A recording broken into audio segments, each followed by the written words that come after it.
صباح الخير. النهارده هروح حاجه اول مره اعملها في حياتي، وهي اني احضر فيلم ايطالي في ايطاليا. دي هتبقى تجربه جديده، مش عارف هفهم ولا لا بصراحه، بس انا متحمس للتجربه وان شاء الله تبقى حلوه. بس بما ان النهارده الجمعه فهنروح المسجد نصلي الجمعه، بعدين عندي محاضره في الجامعه اروح احضرها بسرعه، وبعدين نطلع المكان بتاعنا. إن الله وملائكته يصلون على النبي يا أيها الذين آمنوا صلوا عليه وسلموا تسليما. Because we will have a more reliable estimate for the answer. النهارده يوم حلو قوي، يوم مختلف، رايحين نحضر حاجه لاول مره اعملها في حياتي، وهي ان انا ادخل سينما في ايطاليا. هو فيلم واحد صاحبي في المسجد عزمني عليه، مخرج صاحبي في المسجد عزمني عليه. هو مخرج من موريتانيا، بس هو يعني ما شاء الله شاطر وبيحاول وكده ان هو ينزل بقى بافلام كتير وكده ويشتغل هنا. فدي حاجه حلوه، فرايحين بقى ندعمه في العرض الخاص بتاعه، هو عزمني عليه، فنروح نتفرج مع بعض.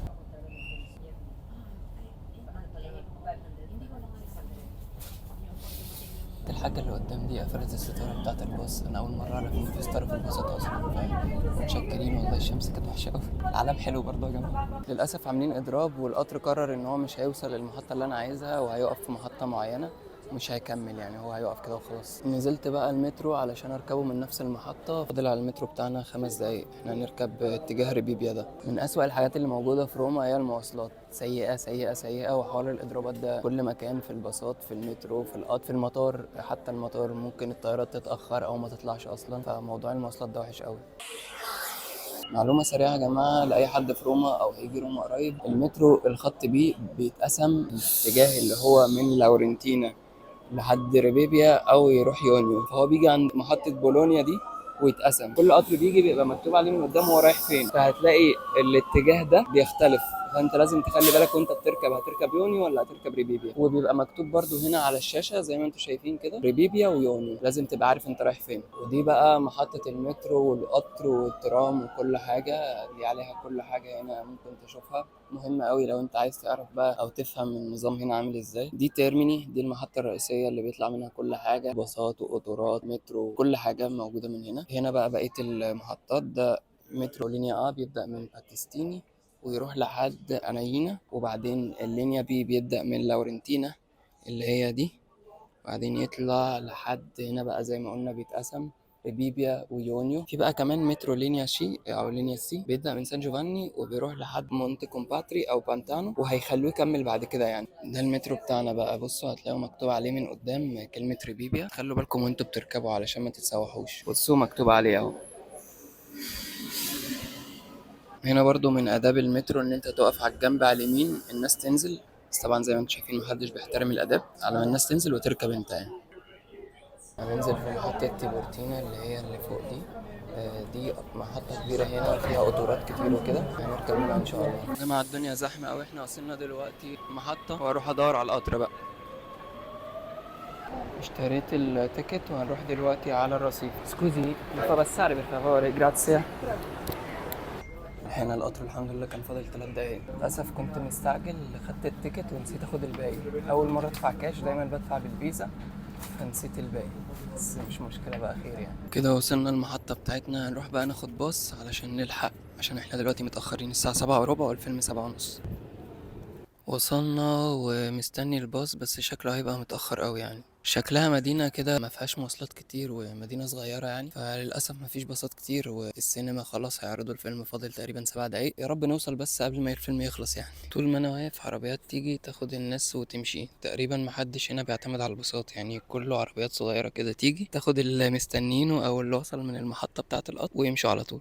للأسف عدى 5 دقايق على بداية الفيلم والباص لسه ما جاش أصلا، فاحنا كده كده خلاص متأخرين. بس مش عارف يعني، هو مفيش حاجة بتعدي، مفيش باصات بتعدي خالص، مش عارف ايه القصة دي. وصل الحمد لله. ركبت الباص ودلوقتي متحركين، بس الساعة 8 إلا 10 والفيلم كان 7:30. شكلنا وحش قوي بصراحة، بس مش مشكلة، أن تصل متأخرا خيرا ألا تصل أصلا، فإن شاء الله نوصل يعني. وصلت يا جماعة ورايح دلوقتي السينما، بس احنا متأخرين قوي قوي، متأخرين نص ساعة، فيا رب يرضوا يخلونا ندخل. Prima o poi ti scriverà. Ovviamente magari pure se la sceneggiatura. Magari. Ho fatto anche un film insieme, non so quando uscirà. Un regista di Monterotondo, Lorenzo Gargano.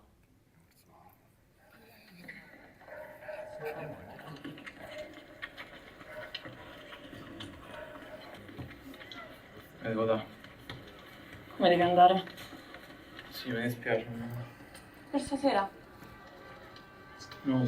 Le stesse catene, guerra tra poveri, guerra tra poveri, guerra tra poveri, guerra tra poveri, guerra tra poveri, guerra tra poveri. خلصت الفيلم ودلوقتي راكب الباص وهروح بقى علشان خلاص مش قادر، اليوم طويل قوي. هنكمل بعدين بقى، هحكي لكم على الفيلم بعدين. بصوا الساعة دلوقتي 11. بصوا بقى الفراغ. الباص ده للأسف مش اللي أنا واخده، ده اللي أنا جاي فيه، فانا مستني دلوقتي الباص اللي هيروحني. الدنيا بقى بتقل خالص لما بيبقى بالليل، الباصات عددها بيقل، كل حاجه بتقل، ما بيبقاش فيه باصات بكثره يعني زي ما بيبقى في العادي. تستنى بقى، بتستنى كتير يعني. انا اول ما جيت هنا، اول يوم جيت فيه محطه بالمنظر ده كده، جيت مفيش غير باص واحد. كنت واقف بقى مش عارف حاجه، وكنت عامل حسابي ان انا هاجي الاقي تاكسي بره ياخدني لحد البيت وكده، بس طبعا مفيش تاكسيات. لو حد جاي عموما خلي بالك ان انت ما تجيش متاخر بالليل علشان هتتبهدل لو هتيجي بالليل يعني. حاول دايما الطياره بتاعتك توصل لروما بدري، يعني ما توصلش بعد مثلا الساعة 6، لان بعد كده هتتبهدل جامد، وممكن الطريق ياخد معاك وقت طويل قوي على ما تروح وكده. مش احسن حاجة ومش امن حاجة انك تجي بالليل وانت لسه مش فاهم الدنيا ومعاك شنط. لو حد جاي مثلا روما او كده او اي بلد في ايطاليا عموما، تعالى بدري احسن من الطيارة انها تجيبك متأخر. الدنيا هنا بتنام بدري جامد. الحمد لله بعد نص ساعة اخيرا الباص وصل. انا بصراحة مش قادر، اليوم كان حلو قوي. صحيح وصلت متأخر بس عادلي الفيلم تاني في السينما علشان اتفرج عليه. الفيلم كان بالايطالي، في حاجات مش فاهمها وكده لان كانت بالدايلكت تقيلة قوي، اللي هي اللهجة بتاعتهم ومش الايطالي العادي، الايطالي بقى اللي هو بتاع الشوارع وكده، فكان صعب شوية. كانت القصة حلوة والمزيكا حلوة وانا فهمت شوية حاجات برضو. عجبتني فكرة الفيلم، هو اسم الفيلم اصلا جويرا ترا بوفري، يعني حرب ضد الفقر. وبصراحة انبسطت يعني. ان شاء الله بعد كده ممكن نبقى اعرفكم عليه بقى وكده يعني. ده المنظر الساعة 11:30 في الشوارع، مفيش اي حاجة بتبقى فاتحة. عشان كده بقول لكم لما تبقوا جايين ما تجوش متأخر كده يعني. هو النهاردة اصلا يوم اجازة، يوم سبت، المفروض يوم السبت ده بقى بيخرجوا كده، بس دايما تلاقي الناس بتخرج في السنتر، ما بتخرجش في الشوارع العادية.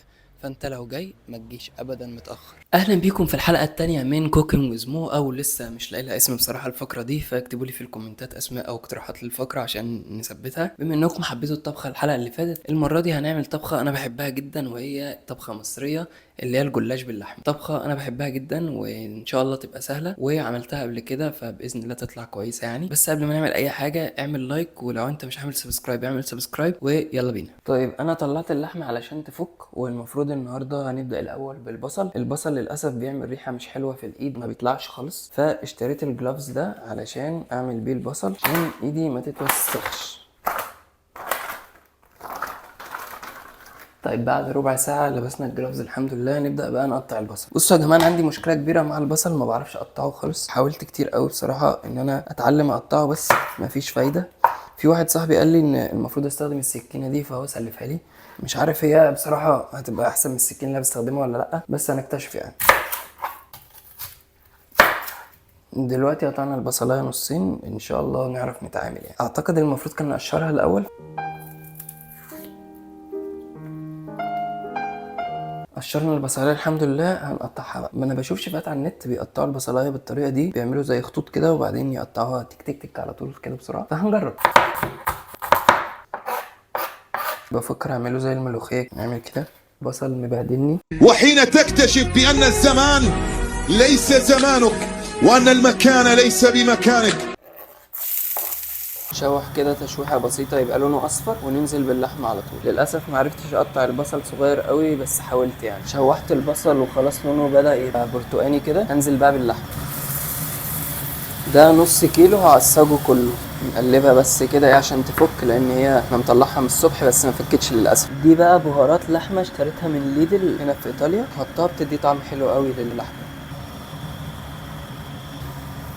خلاص كده اللحمه خدت لون، هننضف بقى الزحمه دي ونبدا نعمل دلوقتي طبق الفويل اللي هعمل فيه الجلاش. وهسخن الفرن علشان على ما اخلص ان شاء الله تكون اللحمه خلصت واحطها على طول. انا بعمل الفرن على اقصى درجه 250 والحراره من فوق وتحت، وبسيبه يسخن شويه قبل ما احط الحاجه. طيب ده طبق الفويل اللي هعمل فيه الجلاش. انا للاسف ما عنديش حوض من اللي هو البايركس الازاز ده، وهو هنا غالي، فالطبق الفويل بينفع يعني وبيبقى كويس. واقول لكم على حركه برده للناس المغتربين، قبل ما تحطوا اي حاجه في الطبق حط شويه زيت في الارضيه الارضيه، وبعدين حط ورقه زبده هيمسك ورقه الزبده في الارضيه، بعدين حط شويه زيت برده، وبعدين حط بقى الحاجه اللي انت هتعملها فيه. بعد كده هتشيلها هتطلع معاك على طول من غير ما توسخ الطبق، وهيبقى نضيف زي ما انتم شايفين كده. ننضف بقى المكان اللي احنا فيه علشان ايه نعرف نطبخ كويس، على الاقل يبقى شكله كويس يعني المكان. طيب ده الجلاش بتاعي اللي هعمله النهارده. هو مكتوب ان فيه لفتين جوه، انا مش عارف بصراحه ايه حوار اللفتين ده، فهفتحه دلوقتي واشوفه معاكم. بس الاول اعمل طبق الفويل زي ما قلنا، هنحط الزيت ونحط ورقه الزبده عشان تمسك فيه. هنجيب بقى ورقه الزبده هنعمل كده، بصوا اول ما بتنزل بتمسك على طول كده. تمام، الحوض بتاعنا جاهز. تعالوا بقى نشوف الجلاش ده. انا اول مره اشتغل بالنوع ده بصراحه، فمش عارف هيبقى عامل ازاي. للاسف النوع ده مش حلو قوي، مقطع خالص كده وماسك في بعضه جامد، الدقيق اللي جوه مش كويس. حطيت ورق الزبده علشان اعرف افرده احسن، لان الكيسه اللي هو كان جاي فيها كانت صغيره قوي. طبعا هي من هنا متقطعه شويه، بس هحاول يعني اتصرف. هو اكبر من الطبق بكتير، بس هنحاول نظبطه يعني نتنيه كده يظبط. للاسف ما عرفتش اخليه متساوي خالص لان هو متقطع جدا يعني. انا بحاول بكل الطرق. حطيت ليرين او 3، وهبدا دلوقتي احط عليهم شويه لحمه بساط، وبعدين اللحمه الكتير هتتحط في النص. بصوا يعني حاجه خفيفه خالص خالص، بحيث ان كل حته يبقى فيها لحمه، ميبقاش كله فاضي وفي النص بس اللي فيه لحمه. هرص دلوقتي بقى بقيه الليرات، وبعدين اكمل معاكم واوريكم لما نحط الجزء اللي في النص، وبعد كده نحط اللي فوق. برضو لقيت ان انا لما اتنيها كده بيكون افضل يعني. الحمد لله خلصت توريق الجلاش، حطيت الورق كله زي ما احنا شفنا مع بعض كده وعملناه ظبطته. فاضل دلوقتي هحط بقى شويه زيت على الوش، وبعدين احط حاجه اللي هي التشريبه، بيض ولبن وشويه ملح وفلفل وملح عادي، وادخله الفرن. الفرن انا سايبه يسخن بقالي شويه، فهخلص واحطه على طول. ما عنديش فرشه ادهن بيها الوش زيت، فهحط بالمعلقه كده وخلاص. كده تقريبا كله بقى عليه زيت. هنحط بقى التشريبة زي ما انتوا شايفين كده. دي التشريبة جاهزة، هنشربها بقى ايه لكل الجلاش واحدة واحدة كده زي ما انتوا شايفين. ده بقى شكلها بعد ما اتشربت التشريبة. هتدخل دلوقتي الفرن. بسم الله. نظبط بس النار على 180. حط الجلاش ونقفل عليه. خلاص دخلت الجلاش الفرن. هبدأ بقى انضف الكلام ده لحد ما الجلاش يجهز، واوريلكم بعد ما يطلع ان شاء الله. لقيت شويه لحمه فاضلين، فقلت ليه لا ما نعملهمش سندوتش بدل ما مش عارف اوديهم فين. فجبت رغيف عيش، هعمله دلوقتي سندوتش بسيط كده على ما الاكل يجهز.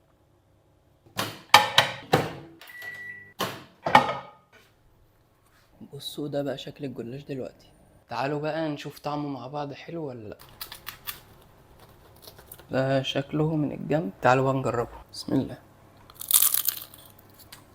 ما شاء الله يا جماعه، حلو قوي قوي. التتبيله بتاعت اللحمه اللي انا بحطها دي بتبقى حلوه قوي. القرمشه مقرمش تحفه، طعمه من جوه تمام حلو جدا، والتشريبه مدياله طعم. كل حاجه فيه حلوه بصراحه. اروح انا بقى اكل واشرب كوبايه شاي عشان تعبت بصراحه. لو عجبكم الفيديو ما تنسوش تعملوا لايك وشير، ويا ريت تبعتوا الفيديو لاصحابكم وكده، علشان لو حد مهتم بالسفر او حابب يعيش التجربه بتاعه الغربه ويتعلم منها. لو انا مثلا بعلمكم حاجه جديده، او حد عايز يتعلم وصفات للاكل برضو، موجودين معاكم مفيش مشكله. ابعتوا الفيديو لكل الناس اصحابكم، وما تنسوش تعملوا لايك وسبسكرايب وشير، واشوفكم في الفيديو الجاي، والسلام عليكم. تحفه تحفه.